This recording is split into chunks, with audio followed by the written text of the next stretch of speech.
पढ़ने में आपका स्वागत है। तो कैसे हैं आप लोग?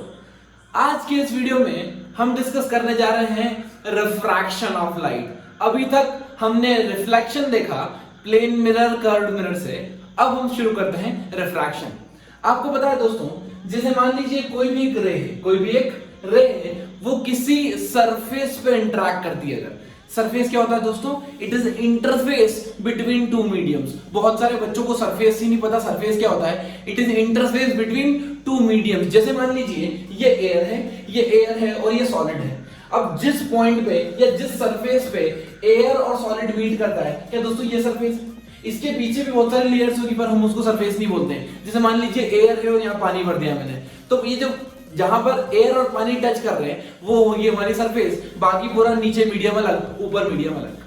Clear? Interface of two phases. चलिए, अब हमने पढ़ा है कि कभी भी इंसिडेंट रे किसी मीडियम पे अगर इंटरैक्ट करती है, इंसिडेंट रे अगर किसी मीडियम पे इंटरैक्ट करती है तो वो उसका रिफ्लेक्शन भी होता है और रिफ्रैक्शन भी होता है। राइट? इस वीडियो में हम रिफ्रैक्शन की बात कर रहे हैं। इसका मतलब मैं कंसीडर कर रहा हूं कि majority of the rays transmit हो जाएगी दूसरे मीडियम में, एक मीडियम से दूसरे मीडियम में। ठीक है, चलिए तो शुरू करते हैं। What is refraction? It is nothing, it is bending of light when a light ray travels from one medium to another medium. When a light ray travels from one medium to another medium. इसका मतलब ये रे मान लीजिए medium 1 में है, this is incident ray, ये normal है, नॉर्मल से हमने एंगल बनाया I, this is called as angle of incidence. अब ये जाना चाहती थी सीधा, पर हमने क्या देखा, ये सीधा नहीं गई, ये गई कुछ अलग डायरेक्शन में, या तो यहां जाएगी या यहां जाएगी। ठीक है, अब इसका मतलब ये बेंड हो गई। आपने दोस्तों पढ़ा है rectilinear propagation of light, light always travels in a straight line. फिर क्या हुआ दोस्तों? अगर आपने रेक्टिलिनियर प्रोपगेशन ऑफ लाइट पढ़ा है, light travels in a straight line, तो आप पूरी डेफिनेशन देखो ध्यान से, तो होता है light always travels in a same line in a homogeneous medium. In a homogeneous medium. यहां हेटेरोजीनियस है, यहां मीडियम चेंज हो रहे हैं। लाइट तो सेम स्ट्रेट लाइन में ट्रेवल कर रही है, लेकिन जैसे ही वो इंटरस्पेस पे इंटरैक्ट होती है, यहां पर वो बेंड हो जाती है और फिर स्ट्रेट लाइन में ट्रेवल करने लगती है। क्लियर? चलो, अब हम यहां पर मानते हैं कि इसकी स्पीड कुछ v1 है, वेवलेंथ λ1 है और फ्रीक्वेंसी f1 है। v1 λ1 f1 is the velocity, wavelength and frequency of incident ray in medium 1। ठीक, चलिए सिमिलरली हम मानते हैं v2 λ2 f2 मतलब velocity, wavelength and frequency in medium 2 for this refracted रे। ओके, अब हमें क्या ऑब्जर्व करना है? अगर मान लीजिए v2 बड़ी आ गई v1 से, अगर मान लो v2 बड़ी आ गई v1 से, मतलब स्पीड इंसिडेंट की कम थी और यहां आके बढ़ गई, यहां आके स्पीड बढ़ गई, तब हम बोलेंगे कि इस केस में जो मीडियम 2 है वो रेयरर मीडियम है। मीडियम 2 क्या है दोस्तों? रेयरर मीडियम में स्पीड बढ़ जाती है। ठीक, चलिए अब मान लीजिए अगर v1 बड़ा है v2 से, मतलब यहां स्पीड ज्यादा थी, यहां स्पीड कम हो गई, तब हम बोलेंगे मीडियम 2 डेंसर है। ठीक बात है। चलिए, ये तो बात हुई स्पीड्स की कि अगर स्पीड बढ़ती है तो रेयरर मीडियम और घटती है तो डेंसर मीडियम 1 मीडियम 2। अब हम बात करते हैं फ्रीक्वेंसी। दोस्तों, आपको मैंने शुरू के वीडियो में ही बता दिया था कि frequency is a property of source. अगर फ्रीक्वेंसी सोर्स की प्रॉपर्टी है तो वो कभी चेंज नहीं होने वाली, चाहे इस मीडियम में ले जाओ, चाहे इस मीडियम में ले जाओ, चाहे कहीं भी ले जाओ, उससे कोई फर्क नहीं पड़ता। इसका मतलब फ्रीक्वेंसी फर्स्ट मीडियम में भी सेम होगी और फ्रीक्वेंसी सेकंड मीडियम में भी सेम होगी। फ्रीक्वेंसी हमेशा सेम होगी। हमें एक रिलेशन पता है दोस्तों, v is equal to f lambda. अगर फ्रीक्वेंसी कांस्टेंट है, सेम है, तो क्या मैं बोल सकता हूँ v is directly proportional to lambda, v is directly proportional to lambda. और हमें यह पता पड़ गया कि अगर कोई लाइट एक मीडियम से दूसरे मीडियम में जाती है तो उसकी स्पीड बढ़ती है, उसका वेवलेंथ भी चेंज हो जाती है, उसकी वेवलेंथ भी चेंज हो जाती है दोस्तों। यहाँ पर लैम्डा 2 बड़ा होगा और यहाँ पर लैम्डा 1 बड़ा होगा। क्या ये चीज आपको क्लियर ना? अब दोस्तों ध्यान से देखिए एक पॉइंट को, ध्यान से देखिए एक पॉइंट को। मान लीजिए मैंने ये मीडियम लिया 1, ये मीडियम लिया 2, और एक बार मैं डेंसर लूंगा, एक बार मैं रेयर लूंगा, आपको समझाने के लिए, ठीक है। अब हमको समझ में आना चाहिए, जैसे मान लीजिए ये डेंसर है, ये रेयर है, ये डेंसर है, ये रेयर है, और फॉर सेकेंड केस में ये रेयर है, ये डेंसर, ऐसे दो मीडियम। अब लाइट बेंड होती है, दैट इज फॉर श्योर। अभी नॉर्मल से दूर जाती है या नॉर्मल के पास आती है, नॉर्मल से दूर जाती है या नॉर्मल से पास आती है, हमें देखना पड़ेगा। देखो एक केस में क्या हो रहा है, रे आ रही है ऐसे, ये दूर जा रही है, नॉर्मल से दूर। सेकेंड केस में क्या हो रहा है, रे आ रही है, वो आ रही नॉर्मल के पास। ये चीज समझ आ रही? ओके। तो बच्चों को काफी कंफ्यूजन होता है कि यार किस मीडियम में से किस मीडियम में आने पे अवे फ्रॉम द नॉर्मल जाती है या टुवर्ड्स द नॉर्मल जाती है। तो मैं एक सिंपल सा रूल या लॉजिक बता देता हूँ, जैसे एकदम घटिया सा लॉजिक है पर समझ लो। मान लीजिए कि एक रे आई यहां से denser medium to rare medium में, denser medium to rare medium में, ऐसे डेंसर टू रेयर है। डेंसर टू रेयर आने वाली रे हमेशा away from the normal bend करती है, away from the normal bend करती है। कैसे? देखो जैसे ही डेंसर टू रेयर आता है तो डेंसर को लिखते हैं डी, रेयर को लिखते हैं आर। और मान लीजिए अगर ये आर का ये नॉर्मल है, आर का ये नॉर्मल है, तो ये नॉर्मल से दूर जाता होगा। एकदम घटिया लॉजिक है पर आपको याद रखने में आसान होगा। जैसे ही डी टू आर गया तो आर नॉर्मल से दूर, आर नॉर्मल से दूर, बस इसका मतलब अगर डेंसर मीडियम से रेयर मीडियम में कोई रे जाती है, डेंसर मीडियम से रेयर मीडियम में कोई रे जाती है, तो वो बेंड होती है अवे फ्रॉम द नॉर्मल। बस ऐसा याद रखिए, तो दूसरा तो अपने आप खुद आप बना लेंगे। जैसे ही आप रेयर से डेंसर जाएगी दोस्तों, रेयर से डेंसर जाएगी तो क्या टुवर्ड्स द नॉर्मल बेंड होगी, ये टुवर्ड्स द नॉर्मल बेंड होगी। यहां पर एंगल ऑफ इंसिडेंस आई होता है और एंगल ऑफ रिफ्रैक्शन नॉर्मल से लेते हैं वो आर होता है। एंगल ऑफ रिफ्रैक्शन यहां भी आर लिया है हमने, यहां भी आर लिया है। एक चीज समझ में आ रही होगी आपको, यहां पर जब डेंसर से रेयर में जाती है तो आर की वैल्यू बड़ी होती है आई से, आर की वैल्यू बड़ी होती है आई से, और जब रेयर टू डेंसर जाती है तो आई की वैल्यू बड़ी होती है आर से। ये एंगल है दोस्तों, आर क्या है? Angle of refraction, angle of refraction, और आई है एंगल ऑफ इंसिडेंस। रिफ्रैक्शन में आगे बढ़ने के पहले हमें एक इंपॉर्टेंट टर्म पे और फोकस करना होता है दोस्तों, वो होता है रिफ्रैक्टिव इंडेक्स। ये रिफ्रैक्टिव इंडेक्स क्या भला है? There are two types of refractive index. First is absolute refractive index and second is relative refractive index. Right? अब refractive index समझाता हूं मैं। Absolute refractive index क्या होता है? मान लीजिए कि ये वैक्यूम है, क्या है? वैक्यूम, और ये मीडियम है। अब मान लीजिए यहां से कोई लाइट रे आई, कोई रे आई, जैसे ही रे आएगी तो ये 100% बेंड होगी, 100% बेंड होगी। अब देखते हैं होता क्या है। जो रिफ्रैक्टिव इंडेक्स होता है, जो रिफ्रैक्टिव इंडेक्स होता है वो हमें रेशियो देता है, किसका? स्पीड्स का। हमें रेशियो देता है वो स्पीड का, कि वो बताता है कि स्पीड कितनी थी वैक्यूम में और स्पीड कितनी हो गई मीडियम में, उसका रेशियो देता है। ठीक है, सो speed of ray in vacuum divided by speed of ray in medium is equals to absolute refractive index of medium. दोस्तों ध्यान से सुनना, इस फॉर्मूले में एक हिडन चीज है जो मैं आपको रिवील कर दूंगा अभी आज, बट आप ध्यान से देखो। जब मैं रिफ्रैक्टिव इंडेक्स निकालूंगा मीडियम का तो पहले रे का आएगा वैक्यूम में डिवाइडेड बाय स्पीड ऑफ रे आएगी मीडियम में। ठीक है, इस रिफ्रैक्टिव इंडेक्स को किसी बुक्स में एफ से रिप्रेजेंट करते हैं और जनरली म्यू से रिप्रेजेंट करते हैं, जनरली म्यू से रिप्रेजेंट करते हैं। तो हम पूरे चैप्टर में इसे म्यू से ही रिप्रेजेंट करेंगे। सो हमने लिख दिया mu is equal to c by we.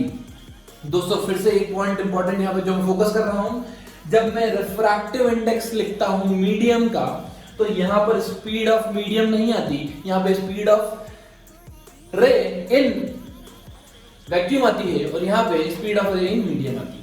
ठीक है, मीडियम दोनों एक दूसरे के ऑपोजिट आते हैं, बस ये चीज ध्यान रखना, आपको आगे आसानी होगी। चलिए अब हम निकालेंगे रिलेटिव रिफ्रैक्टिव इंडेक्स। उसके पहले एक पॉइंट और देखूंगा, ये स्पीड ऑफ लाइट अगर की बात करो 3×10⁸, उससे ज्यादा पॉसिबल हो सकती है किसी की स्पीड, किसी मीडियम में स्पीड इम्पॉसिबल, राइट। इसका मतलब क्या मैं ऐसा लिख दूं कि जो म्यू की वैल्यू, ये एब्सोल्यूट म्यू की वैल्यू है, वो हमेशा 1 से बड़ी ही होगी, हमेशा 1 से बड़ी ही होगी। ठीक बात। चलिए अब देखते हैं रिलेटिव रिफ्रैक्टिव इंडेक्स। क्या देखते हैं दोस्तों? Relative refractive index. Relative refractive index मतलब यहां पर हम रिफ्रैक्टिव इंडेक्स तो देखेंगे एक मीडियम का with respect to other medium, एक मीडियम का with respect to other medium. तो मैं मान लेता हूं यहां पे वैक्यूम को हटा के अगर मैं मीडियम 1 कर दूं, वैक्यूम को हटा के दोस्तों मीडियम 1 कर दूं, ये मेरा मीडियम 1 हो गया, ये मेरा मीडियम 2 हो गया।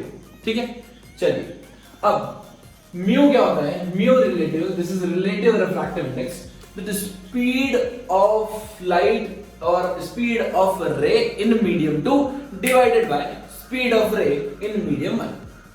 ठीक है, ध्यान से देखो दोस्तों, इसको मैं म्यू 1 2 भी लिखता हूं, म्यू 1 2 भी लिखता हूं। म्यू 1 2 क्या है? This is refractive index, absolute refractive index, ध्यान से देखना, absolute refractive index of medium 1 with respect to 2। देखो दोस्तों वही सिखा रहा हूं मैं आपको। बेसिकली क्या होता है ना, देखो यहां पर हम किसका म्यू निकाल रहे थे? जब हम मीडियम का म्यू निकाल रहे थे, जब म्यू डिनोमिनेटर में आ रहा था, जब हम मीडियम का निकाल रहे थे तो इसकी स्पीड क्या में थी? डिनोमिनेटर में आ रही थी, इसकी स्पीड डिनोमिनेटर में आ रही थी। सिमिलरली अगर मैं रिलेटिव निकालूंगा तो हम निकाल किसका रहे हैं? जो डिनोमिनेटर में पड़ा है उसका। आया समझ? जो डिनोमिनेटर में पड़ा है उसका निकाल रहे हैं, किसके रिस्पेक्ट से? जो न्यूमरेटर में पड़ा है उसके। यहां अपन मीडियम का रिफ्रैक्टिव इंडेक्स निकाल रहे थे वैक्यूम के रिस्पेक्ट से, तो यहां पर मीडियम का रिफ्रैक्टिव इंडेक्स निकालेंगे, मीडियम 1 का रिफ्रैक्टिव इंडेक्स निकालेंगे 2 के रिस्पेक्ट से। क्या ये चीज क्लियर हो रही है आपको? अब दोस्तों बड़ा आसान चीज है, कंफ्यूज नहीं होना, बस इनवर्सली प्रोपोर्शनल है, लेकिन बच्चों को याद नहीं देता। ठीक है, आपको एक बार अगर आपने फोकस कर लिया, तो उसके बाद आप कभी भी नहीं भूलेंगे इसको। ठीक है, तो ये है म्यू रिलेटिव रिफ्रैक्टिव इंडेक्स। ऊपर आएगा 2, नीचे आएगा 1, इसका मतलब हम नीचे वाले का निकाल रहे हैं ऊपर वाले के रिस्पेक्ट से। बस ये याद रखिए, स्पीड के टर्म्स में, सिर्फ स्पीड के टर्म्स में। सो ये जाएगा absolute refractive index of medium 1 with respect to medium 2, ठीक है। इसको मैं ऐसे भी लिखता हूं, इसको मैं कैसे लिखता हूं दोस्तों? μ1 डिवाइडेड बाय μ2, इसको ऐसा भी लिखा जाता है। अब एक इंपॉर्टेंट पॉइंट यहां पर जो हम नोट करेंगे कि μ1 एब्सोल्यूट रिफ्रैक्टिव इंडेक्स है किसका? मीडियम 1 का, शाबाश, मीडियम 1 का। और μ2 रिफ्रैक्टिव इंडेक्स है, एब्सोल्यूट रिफ्रैक्टिव इंडेक्स है मीडियम 2 का। क्या मैं इसको स्पीड के टर्म्स में लिख दूं? Mu relative is equals to μ1 by μ2 is equals to mu के लिए मैं रख रहा हूं c बाय v।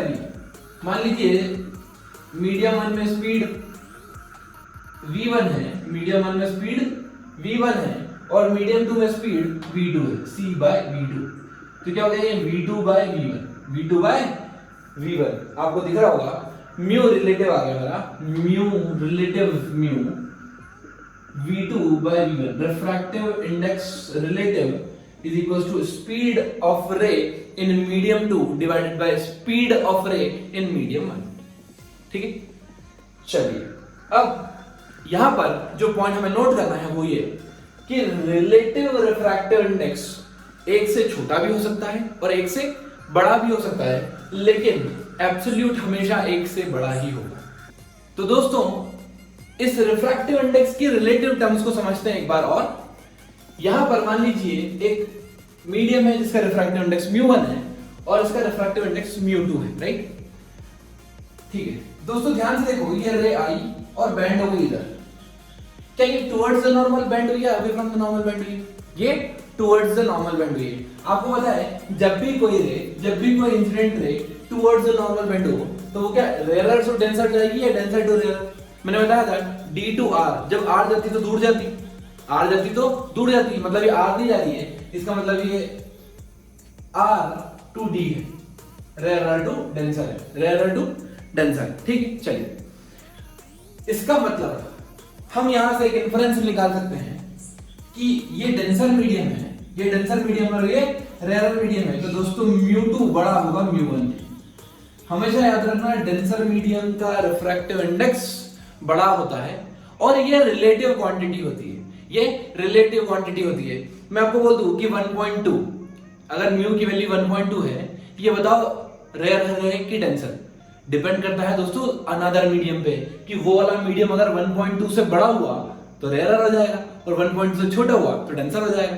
आया समझ में? चलिए हमें एक चीज पता है कि जो म्यू है और स्पीड इनवर्सली प्रोपोर्शनल होते हैं। हमने फॉर्मूला देखा था, mu is equals to speed of light in vacuum divided by in medium. तो और जो म्यू है वो इनवर्सली प्रोपोर्शनल है स्पीड के, तो हमने एक रिलेशन भी देखा था, μ1 by μ2 is equals to v2 by v1, v2 by v1। Correct. चलिए अब हम लेते हैं यहाँ पे एक एलटीक्यू सिर्फ समझने के लिए कि रिलेटिव निकालते कैसे हैं दोस्तों। जब हमें म्यू गिवन होता है ना, जब कोई दिमाग लगाने की जरूरत नहीं, डायरेक्ट निकालते हैं। जब स्पीड गिवन होती है तो उसको रेसिप्रोकल करना पड़ता है। जब स्पीड गिवन होती है तो उसको रेसिप्रोकल करना है, जब म्यू गिवन है तो डायरेक्ट लगाना है। क्या क्या बोला उन्होंने बोला है find the refractive index, find the refractive index of glass with respect to water, of glass with respect to water. चलिए refractive index of glass with respect to water, इसको ऐसे लिखना, reflective index of glass divided by refractive index of water. इसको लिखने का एक तरीका और है, इसको लिखते हैं W म्यू जी। जब भी आपको दिखा ऐसे लिखा दिख जाए, इसका मतलब समझे ना, इसका मतलब क्या समझना है आपको, ये रिफ्लेक्टिव इंडेक्स ऑफ ग्लास है, किसके रिस्पेक्ट से? वाटर के रिस्पेक्ट से। ठीक है, अब यहां पर आपको कुछ स्टैंडर्ड वैल्यूज पता होना चाहिए, याद होना चाहिए। हर बार आपको क्वेश्चन में गिवन नहीं होगी, आपको रटना है इन्हें एज इट इज। एयर और वैक्यूम का रिफ्रैक्टिव इंडेक्स 1 होता है, मान के चलते हैं। ग्लास, हालांकि ग्लास में बहुत सारी वैरायटीज होती है, उनके बहुत सारे अलग अलग रिफ्रैक्टिव इंडेक्स हैं, पर इन जनरल हम सबका एवरेज लेके मानते हैं कि ग्लास का रिफ्रैक्टिव इंडेक्स 1.5 है, दैट इज 3/2, और वाटर का रिफ्रैक्टिव इंडेक्स हम मानते हैं 1.333333, दैट इज 4/3। तो आप ये तीनों वैल्यूज काफी अच्छे से नोट कर लीजिए, ध्यान रखिए। आपको वैल्यूज गिवन नहीं होगी कई बार क्वेश्चंस में, तो आपको उसको खुद से लगाना है। या यहां पे हम देखेंगे कि म्यू जी निकालना है किसका रिस्पेक्ट से? वाटर के रिस्पेक्ट से। इसका मतलब म्यू जी कितना है? म्यू जी इज 3/2 और ये कितना है? 4/3। वाटर का है 4/3। तो आप सॉल्व करेंगे तो आ जाएगा 9/8। आपको दिख रहा होगा दोस्तों कि ये चीज 1 से बड़ी आ रही है।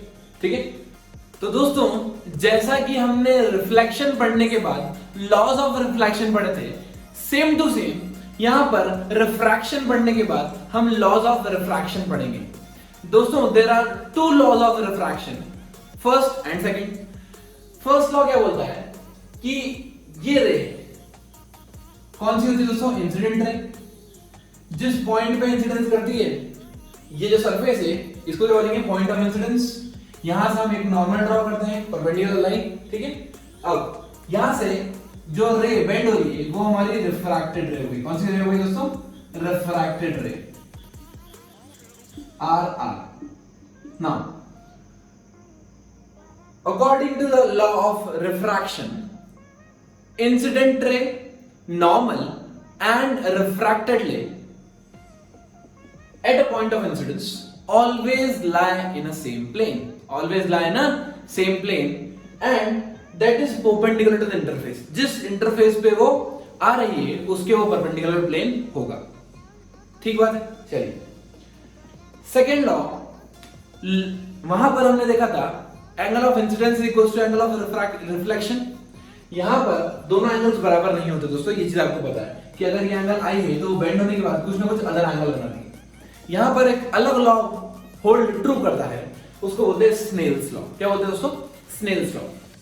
स्नेल्स लॉ बोलता है कि sine of angle of incidence, sine of angle of incidence divided by sine of angle of refraction always bears a constant ratio, always maintains a constant ratio. ये रेशियो हमेशा कांस्टेंट होता है, हमेशा। ठीक है, किसी पर्टिकुलर मीडियम के लिए, किसी पर्टिकुलर मीडियम के लिए क्या होता है, हमेशा कांस्टेंट होता है। जब हम इसको और एनालिसिस करते हैं तब हम देखते हैं कि जो sin i by sin r की वैल्यू आती है वो आती है दोस्तों μ2 बाई μ1। μ2 बाई μ1 हम मान के चलते हैं कि जिस मीडियम में इंसिडेंट रे आ रही है वो μ1 है, जिस रे इंसिडेंट रे जिस मीडियम में आ रही है वो μ1 है, और जहां जा रही है वो μ2 है। ठीक है, चलिए अब हमें पता है म्यू और स्पीड में उल्टा रिलेशन होता है, म्यू और स्पीड में उल्टा रिलेशन होता है, तो क्या ऐसे लिख दूं मैं v1 divided by v2, v1 divided by v2। एक रिलेशन और बताया हमें v equals to f lambda, frequency कभी भी चेंज नहीं होती, तो वेलोसिटी क्या डायरेक्टली प्रोपोर्शनल आ गई फ्रीक्वेंसी के, सॉरी वेलोसिटी डायरेक्टली प्रोपोर्शनल आ गई वेवलेंथ के, तो यहां हो जाएगा v equal to f lambda, lambda 1 divided by lambda 2। ये है आम जिंदगी, ये है आम जिंदगी। अब हम देखते हैं मेंटल जिंदगी। दोस्तों हमें ये फॉर्मूला यूज करना है, लेकिन हम कैसे यूज करेंगे इसको, हम यूज करेंगे mu into sine theta equal to constant, mu into sine theta equal to constant, और ये ही फॉर्मूला, कुछ नहीं किया हमने, mu one into sine A equal to mu two into sine R. तो रिफ्रैक्टिव इंडेक्स इस मीडियम का, एंगल भी इसी मीडियम का, इन दोनों का मल्टीप्लिकेशन एक कांस्टेंट रेशियो बेयर करेगा, हमेशा एक कांस्टेंट नंबर देगा आपको। ठीक है, ये हम याद करेंगे, यही हम फॉलो करेंगे, यही हम सब में अप्लाई करेंगे। एक पॉइंट और इंपॉर्टेंट स्टार मार के लिख सकते हैं, मैंने आपको बताया था diffused refraction, diffused reflection, diffused reflection, जब वो आड़ी टेढ़ी सरफेस थी, अनइवन सरफेस, और जब हमने देखा था कि कोई कर्व्ड सरफेस है, लहरा के बरखा की वाली, क्या वहां पर रिफ्लेक्शन हुआ था? बिल्कुल हुआ था। अगर मैं आपसे पूछूं दोस्तों कि ये सरफेस को मैं आड़ा टेढ़ा कर दूं या कर्व्ड कर दूं, क्या रिफ्रैक्शन होगा? जी हाँ, बिल्कुल होगा रिफ्रैक्शन। सो एक पॉइंट और नोट कर लीजिए यहां पर, refraction can occur, refraction can occur at curved surface also, at curved surface also. Curve surface पर भी रिफ्रैक्शन हो सकता है, लेकिन उसको ये वाला लॉ होल्ड ट्रू करना पड़ेगा, mu into sine theta is equal to constant. ठीक है, आप उस पॉइंट पे निकाल सकते हैं इजीली। आपको नॉर्मल ड्रॉ करना है, नॉर्मल से आप इंसिडेंट रे का एंगल निकालिए, नॉर्मल से रिफ्रैक्टेड रे का एंगल निकालिए, आई आर आ जाएगा आपके पास, फिर म्यू आप चाहें तो निकाल सकते हैं। तो आइए दोस्तों लेते हैं कुछ एल्टीट्यूड्स और समझते हैं रिफ्रैक्शन के फिनोमेना को। यहां पर एक इंसिडेंट रे गिवन है जिसका एंगल ऑफ इंसिडेंस 45 डिग्री है। एंगल ऑफ इंसिडेंस कितना है दोस्तों? 45 डिग्री। यहां पर मीडियम 1 है और ये मीडियम 2 है, आपको दिख रहा है दोनों का रिफ्रैक्टिव इंडेक्स गिवन है, म्यू वैल्यू गिवन है, ये 1 है, ये √2 है। मतलब दोस्तों आप कॉमन सेंस से बता सकते हो कि कौन सा रेयर होगा और कौन सा डेंसर होगा। हमें पता पड़ गया कि ये रेयर है और ये डेंसर है, जिसका म्यू ज्यादा वो डेंसर। ठीक है, अब जब भी कोई रे रेयरर टू डेंसर जाती है दोस्तों, जब भी कोई रे रेयरर टू डेंसर जाती है तो क्या वो टुवर्ड्स द नॉर्मल बेंड जाएगी? मतलब जो रे ऐसे जा रही थी वो अब ऐसे जाने लग जाएगी, टुवर्ड्स द नॉर्मल बेंड हो गई। ये एंगल ऑफ इंसिडेंस है आई, ये मेरा एंगल ऑफ रिफ्रैक्शन हो जाएगा दोस्तों, एंगल ऑफ रिफ्रैक्शन हो जाएगा। ठीक, वो क्या पूछ रहे हैं हमसे इस प्रॉब्लम में? वो पूछ रहे हैं कि एंगल ऑफ रिफ्रैक्शन निकालो और डेविएशन निकालो, और डेविएशन निकालो। ध्यान से देखिए दोस्तों, सबसे पहले हम निकालते हैं एंगल ऑफ रिफ्रैक्शन। क्या लॉ, कौन सा लॉ लगाएंगे? सेकंड लॉ, एक ही लॉ है हमारे पास, Snell's law. So mu one into sin i equal to mu two into sin r। Mu one कितना दोस्तों? Mu one 1, sin i that is sin 45, mu two कितना है? √2, और sin r हमें निकालना है, sin r हमें निकालना है। sin 45 कितना होगा दोस्तों? √2, 1/√2 दैट इज 1/√2, ये √2 ये नीचे आएगा तो 1/2 हो जाएगा, 1/2 इक्वल्स टू sin r। मतलब r वैल्यू कितनी आ गई दोस्तों? 30 डिग्री। r वैल्यू कितनी आ गई? 30 डिग्री। और ये हमारा कॉमन सेंस भी हमें बोलता है कि 45 से जो भी आएगा आंसर कम आएगा, दैट इज फॉर श्योर। 45 से कम आएगा आंसर, ये आएगा, ये आ गया हमारा 30 डिग्री। वो पूछ रहे हैं कि डेविएशन निकालो, डेविएशन निकालो। ठीक है, डेविएशन मतलब जो रे इधर जा रही थी वो जाती जाती इधर आ गई, कि ये डेल्टा होता है। डेल्टा क्या होता है? इंसिडेंट रे ऐसे जाना चाहती थी पर वो बेंड हो गई, तो जितना बेंड हुई वो डेविएशन। अब डेविएशन आप निकाल सकते हो दोस्तों, अगर ये वाला एंगल लेता, ध्यान से देखना, अगर ये एंगल आई होता तो क्या ये एंगल भी आई होता? मतलब total angle blue plus red क्या 45 होना चाहिए। मतलब मैं डिविएशन निकाल सकता हूं यहां पर डायरेक्ट आई माइनस आर। कितना होगा दोस्तों ये 45 minus 30 that is 15 degree. 15 degree. लेकिन एक चीज और, हम क्लॉकवाइज और एंटी क्लॉकवाइज भी देखते हैं यहाँ पर। रिफ्रैक्शन, पूरा रिफ्लेक्शन का कॉन्सेप्ट कॉपी होता है यहाँ पर। इधर देखो, ये ऐसी जा रही थी, इधर चली गई, इधर चली गई, मतलब क्या सेंस है? Clockwise sense. मतलब ये डेविएट हुई 15 डिग्री क्लॉकवाइज, 15 डिग्री क्लॉकवाइज। ठीक है, एक अच्छा प्रॉब्लम देखते हैं। यहाँ पे एक सर्कल है, मतलब स्फीयर मान लीजिए, एक स्फीयर है जिसका रिफ्रैक्टिव इंडेक्स √3 है, एंगल ऑफ इंसिडेंस 60 डिग्री है। हमें निकालना है नेट डेविएशन, हमें निकालना है नेट डेविएशन। नेट क्यों बोला दोस्तों? इसका मतलब क्या एक से ज्यादा डेविएशन होंगे? हाँ, देखिए कैसे, एक सरफेस ये है, फिर रे बैंड होके दूसरी सरफेस से बाहर हो जाएगी। ठीक है, तो हमें नेट डेविएशन निकालना है और मीनवाइल हमें एंगल ऑफ रिफ्रैक्शंस भी निकालना है। ठीक है, चलिए शुरू करते हैं।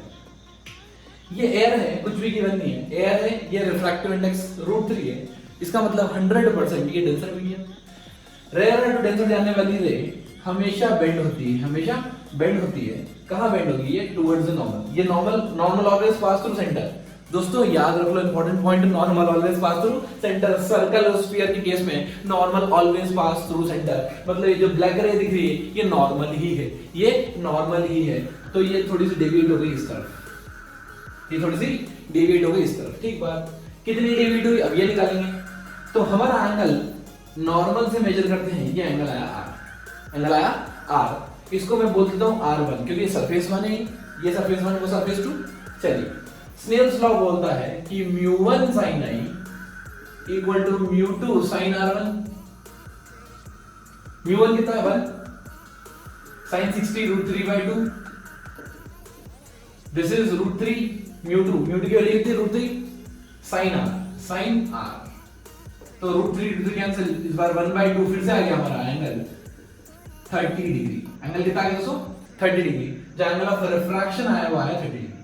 ठीक है, तो ये आ गया हमारा 30 डिग्री R1, 30 डिग्री। अब यहां निकालना है, हमें कहां निकालना है दोस्तों? इस पॉइंट में। सबसे पहले नॉर्मल ड्रॉ करते हैं। नॉर्मल कैसे जाएगा? नॉर्मल जाएगा ऐसे, सेंटर से पास होगा normal. Normal always pass through centre. ये हमारा गया नॉर्मल। अब ये जो रे है इस सरफेस के लिए इंसिडेंट रे होगी, इस सरफेस के लिए इंसिडेंट रे होगी। ठीक बात, इसका एंगल कैसे निकालेंगे? ज्योमेट्री से। हमें पता है कि यहां से यहां तक की डिस्टेंस r है और यहां से यहां तक की डिस्टेंस भी r है। अगर साइड्स की लेंथ इक्वल होती है तो क्या एंगल्स भी इक्वल होते हैं? याद है theorem, if the opposite angles are equal then opposite sides are also equal. इसका मतलब ये 30 डिग्री है तो ये भी 30 डिग्री ही होगा। ये ज्योमेट्री से आपको पता होना चाहिए दोस्तों। ठीक, चलिए अब ये हमारा मीडियम 1 हो गया, ये हमारा एंगल 1 हो गया। अब लगाते हैं μ1 sin i equals to μ2 sin r। ध्यान से देखना दोस्तों, म्यू कितना है इसका? ये वाला मीडियम का √3। sin r कितना है? sin i that is sin 30। बाहर तो एयर है तो 1। sin r2 हमें नहीं पता, हमें आ जाएगा यहां से r2। ठीक है, ये कितना है? √3 sin 31/2 that is sin r2। मतलब r2 कितना हो गया हमारा? 60 डिग्री। r2 कितना हो गया दोस्तों? 60 डिग्री। इसका मतलब जैसे ही रे यहां से बाहर जाएगी, जैसे ही रे यहां से बाहर जाएगी, ये डेंसर है और रेयरर है, अवे फ्रॉम द नॉर्मल भागेगी, वो दूर भागने की कोशिश करेगी 60 डिग्री पे, दूर भागने की कोशिश करेगी 60 डिग्री पे। ठीक, चलिए उनने हमसे पूछा है नेट डेविएशन निकालना है, नेट डेविएशन निकालना है। पहले देखते हैं, ये रे इधर जा रही थी, डेविएट हो गई क्लॉकवाइज, फिर ये वाली रे इधर जा रही थी, ये वाली रे इधर जा रही थी। ब्लू रे बना सकता हूं मैं यहां पर, ये रे ब्लू रे इधर जा रही थी और डेविएट हो गई क्लॉकवाइज। मतलब क्या दोनों डेविएशन क्लॉकवाइज ही हुए हैं दोस्तों? अगर दोनों डेविएशन क्लॉकवाइज ही हुए हैं तो आप नेट डेविएशन डायरेक्ट ऐड करके निकाल सकते हैं। अगर एक क्लॉकवाइज होता, एक एंटी क्लॉकवाइज होता तो आपको सबट्रैक्ट करना होगा। ठीक, चलिए तो हम निकालते हैं net deviation. Delta net is equal to Δ1 plus Δ2, और मैं डायरेक्ट ऐड इसलिए कर रहा हूं क्योंकि ये क्लॉकवाइज सेंस में ही गिवन है। ठीक है, चलिए सो हमारा net deviation Δ1 plus Δ2 means deviation through 1 plus deviation through 2 deviation through 1 निकालते हैं दोस्तों, डेल्टा 1 में आ जाएगा i minus r, that is 60 minus 30, ये आ रहा 30 डिग्री। कौन से सेंस में दोस्तों? क्लॉकवाइज सेंस में, ओके 30 डिग्री क्लॉकवाइज।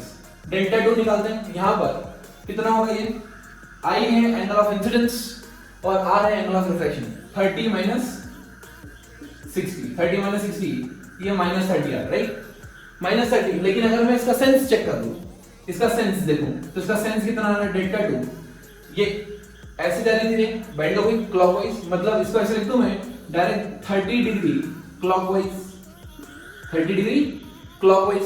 देखो दोस्तों, मैंने माइनस साइन क्यों नहीं लिया यहां पर? क्योंकि मैं सेंस ऑफ रोटेशन चेक कर रहा हूं। जब भी मैंने सेंस ऑफ रोटेशन चेक कर लिया तो मेरा काम खत्म हो गया।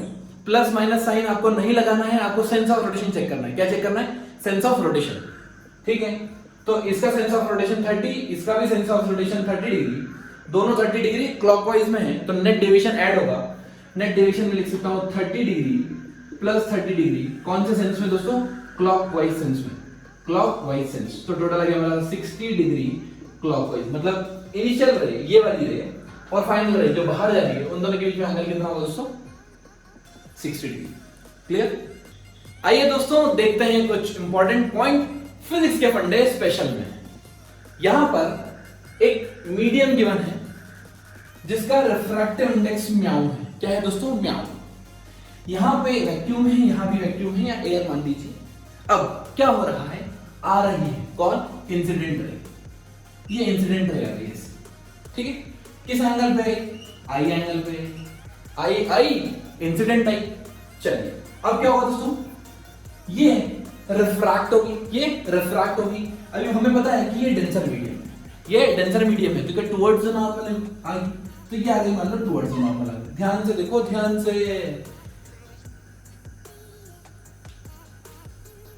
अभी क्या देखो, क्या होगा दोस्तों? देखो ध्यान से। एक मैं यहाँ पे नॉर्मल बनाता हूँ। क्या बनाता हूँ दोस्तों? नॉर्मल बनाता हूँ इधर, इस सेकंड सरफेस पे। फिर से सेकंड सरफेस में नॉर्मल बनाता हूँ ऐसे, ठीक है? अब क्या होगा? फिर बाहर आएगी, ठीक? चलो फिर बाहर आ गई, फिर बाहर आ गई, ऐसे मान लेते हैं, ऐसा आ गई बाहर, ठीक? ये away from the normal bend होगी दोस्तों, क्योंकि ये डेंसर हो गया और ये रेयर हो गया, तो मैं इसको थोड़ा सा अवे फ्रॉम द नॉर्मल बना लेता हूँ ऐसा, ठीक है? चलिए अब आपको समझना है एक पॉइंट जो कि बहुत इंपॉर्टेंट है। मान लीजिए ये आई है, तो ये एंगल आर होगा, ये एंगल आर होगा। तो स्नेल लॉ क्या बोलते हैं कि μ1 into sine I, μ1 into sine I equal to μ2 into sine R. Clear? Mu into sine I equal to μ2 into sine R. Okay, ये है मेरी सरफेस 1 के लिए। अब मैं काम करता हूं, सरफेस 2 के लिए निकालता हूं। सरफेस 2 के लिए क्या? μ1 ये हो जाएगा और μ2 ये हो जाएगा। μ1 sin theta 1 equal to μ2 sin theta 2। चलिए तो ये जाएगा μ1 इंटू, इधर लिखता हूं दोस्तों, यहां μ1 इंटू साइन ये एंगल। ध्यान से देखिए दोस्तों, अगर ये एंगल अल्टरनेट इंटीरियर एंगल नहीं लग रहा है, अगर ये r है तो ये भी क्या होगा? r। तो मैं लिख सकता हूं mu into sine are equal to, इसको मान लेते हैं कुछ एंगल ई मान लो, रैंडम है ना, equals to 1 into mu into sine E, mu into sine E. ये आ गया मेरी इक्वेशन नंबर 2। अब आप देखोगे ध्यान से, कहां देखोगे दोस्तों? ध्यान से। अगर आप ध्यान से देखते हैं तो म्यू साइन आर और यहाँ म्यू साइन आर, यहाँ एलएचएस में म्यू साइन आर है, यहाँ पे आरएचएस में म्यू साइन आर है। इसका मतलब a equal to b, b equal to c। तो क्या a equal to c? a equal to c। इसका मतलब sine i equal to sine r, sine i equal to sine e। क्या i equal to e? और ये बहुत important point निकाल दिया हमने कि ये देखो, ये मीडियम सेम है, ये मीडियम सेम है। अगर कोई लाइट रे मान लीजिए 10 डिग्री पे घुसती है, मान लीजिए किसी 10 डिग्री पे घुसती है और वो मीडियम में से इंटरेक्ट होके वापस एयर में आती है जहां से वो घुसी थी, जिस मीडियम में से वो घुसी थी, जिस एंगल पे वो घुसी थी, सेम मीडियम में जब बाहर आएगी तो वही एंगल बनाएगी। सेम मीडियम में जब बाहर आएगी तो वही एंगल बनाएगी। दोस्तों इसके जस्ट प्रीवियस वाला प्रॉब्लम हमने किया, आपको याद होगा कौन सा? वो स्फीयर वाला। जब 60 डिग्री पे देखो पेज पलटा के देखो दोस्तों, जैसे ही मैं 60 डिग्री पे एंगल इंसिडेंट रे आ रही थी, वो बेंड हुई 30 डिग्री पे, वो बेंड हुई 30 डिग्री पे, फिर 30 डिग्री पे से वापस वो जब सेकंड सरफेस से रिफ्रैक्ट हुई तब वो वापस एंगल, नया जो एंगल ऑफ रिफ्रैक्शन आया था मेरा R2, क्या वापस वो 60 डिग्री आया था? क्यों आया था? क्योंकि 60 डिग्री पे एंटर किया था तो उसको एग्जिट भी 60 डिग्री पे ही करना था। यही है यहाँ का स्पेशल पॉइंट जो आपको ध्यान रखना है। और इसको मैं क्लैरिफाई और अच्छे से कर देता हूँ दोस्तों, इतने बढ़िया तरीके से क्लैरिफाई करता हूँ आपको कि मजा ही आ जाएगा। इस कॉन्सेप्ट को थोड़ी और अच्छी तरीके से देखते हैं। यहां पर एक इंसिडेंट रे आ रही है, मान लीजिए आई एंगल, आई क्या है? Angle of incidence from the normal. यहां पर मान लीजिए मीडियम 1, मीडियम 2, मीडियम 3 ऐसा है। सबसे ऊपर क्या है? सबसे ऊपर एयर मान ली मैंने। फिर यहाँ पे मीडियम 1 मान ली जिसका रिफ्रैक्टिव इंडेक्स 1 है, यहाँ पे रिफ्रैक्टिव इंडेक्स Q है और यहाँ पे वापस एयर है। ठीक, चलिए अब मैं मान लेता हूँ कि ये सब डेंस है, ठीक है, एयर से ज्यादा डेंस है वो सब, तो थोड़ी सी बेंड होगी कहाँ? Towards the normal. फिर ये और बेंड होगी टुवर्ड्स द नॉर्मल, राइट, और फिर ये बाहर आ जाएगी, मान लीजिए किसी एंगल E पे बाहर है। ठीक बात, चलिए सबसे पहले मैं कंसीडर करता हूँ ये एंगल R1 है, ये एंगल R1 है, तो आपको पता पड़ेगा सिमेट्री से या ज्योमेट्री से आप बोल सकते हैं ये एंगल अल्टरनेट इंटीरियर एंगल होगा, अल्टरनेट इंटीरियर एंगल होगा। ठीक बात, ये R1 है, एक काम करता हूँ ये R2 मान लेता हूँ, ठीक है, ये एंगल R2 माना तो ये एंगल भी क्या होगा? R2 हो जाएगा। ये चीज समझ आती है दोस्तों? चलिए अब क्या होगा? अब होगा वही जो मंजूर खुदा होगा। ध्यान से देखिए दोस्तों, हम लगाएंगे स्नेल लॉ कहां पे? सबसे पहले इस सरफेस पे। μ1 sin θ1 इक्वल टू μ2 sin θ2। μ1 मतलब फर्स्ट मीडियम, sin θ1 मतलब ये वाला एंगल, μ2 मतलब ये वाला एंगल, ये वाला मीडियम। चलिए आ जाइए, तो जाएगा 1 into sine I equal to μ1 into sine R1, μ1 into sine R1। ठीक है, अब यहां पे लगाते हैं, तो ये मेरा फर्स्ट मीडियम हो गया, ये मेरा सेकंड मीडियम हो गया, तो कितना हो जाएगा? μ1 into sine R1 equal to μ2 into sine R2, μ2 into sine R2। ठीक बात, अब थर्ड में लगाते हैं, क्या आएगा? ये और ये, ध्यान से देखना दोस्तों, ये और ये हो जाएगा μ2 into sine R2 equal to 1 into sine E, 1 into sine E। अगर आप ध्यान से देखेंगे, तो एक बहुत चमत्कारी पॉइंट निकल के आ जाएगा, एक बहुत ही चमत्कारी पॉइंट निकल के आ जाएगा। ध्यान से देखना, A equal to B, B equal to C, इसका मतलब A equal to C, A equal to C, इसका मतलब इसका म्यू और इसका साइन आई, इसका म्यू और इसका साइन आई के बराबर है। चलो इसको लेते हैं, A इक्वल टू, ये देखो ये वाला पॉइंट देखो, A equal to B, B equal to C, क्या A इक्वल टू सी है? A इक्वल टू सी है क्या? इसका मतलब जब भी ऐसा रिफ्रैक्शन हो रहा है, दोस्तों अगर इस मीडियम में, मीडियम 1 में आई एंगल पे इंसिडेंट हुआ है, तो सेम मीडियम में आई एंगल पर ही बाहर आएगा।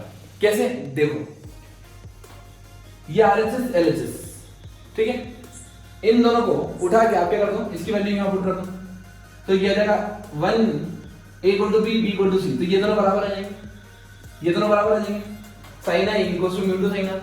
फिर ये देखो μ2 sine are equal to sine E, मतलब A equal to B, B equal to C, तो क्या A इक्वल टू सी, मतलब sine I equal to sine E. जिस एंगल पे घुसती है उसी एंगल पे बाहर निकलती है, सेम मीडियम में।